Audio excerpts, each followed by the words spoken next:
ఇవాళ రేవంత్ అన్న ఎవ్వరి పేరు చెప్పకుండా ఒక పులి బిడ్డగా పాలమూరు బిడ్డగా సొంత కాళ్ళ మీద ఎదుక్కుంటూ ఇండిపెండెంట్ గా గెలుచుకుంటూ వచ్చిండు.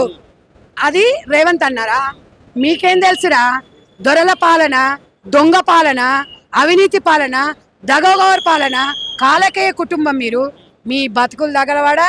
మీరు ఏడ చూడు బావబామాదులకు వస్తారు. ఏం చేస్తారా వచ్చి మీరు దొంగ మాటలు మాడుకుంటారా? నేను ఒకటి అడుగుతున్నారా?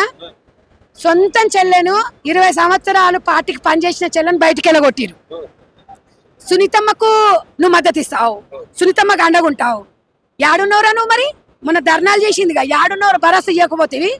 అమ్మకు అన్నం పెట్టినోడు చిన్నమ్మకు బంగారు గాజులు చేపించిండంట. మరి రేవంత్ అన్న చెప్తాడు, సిగ్గుండాలి నీకు. ఇవాళ ఇప్పుడన్నా సిగ్గు తెచ్చుకోరు. గతంలో నేను మొన్న కూడా చెప్పినా నీకు, సునీతమ్మ మొగడు చచ్చిపోయి ఏడుస్తుండు.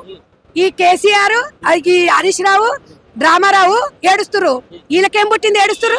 వీళ్ళకేం పుట్టింది? ఆమంటే మొగడు చచ్చింది ఏడుస్తుంది. వీళ్ళకేం రోగం పుట్టింది? సెంటిమెంట్ రాజకీయాలకు తావేయలేదు. దాన్ని మెచ్చుకోవాలి.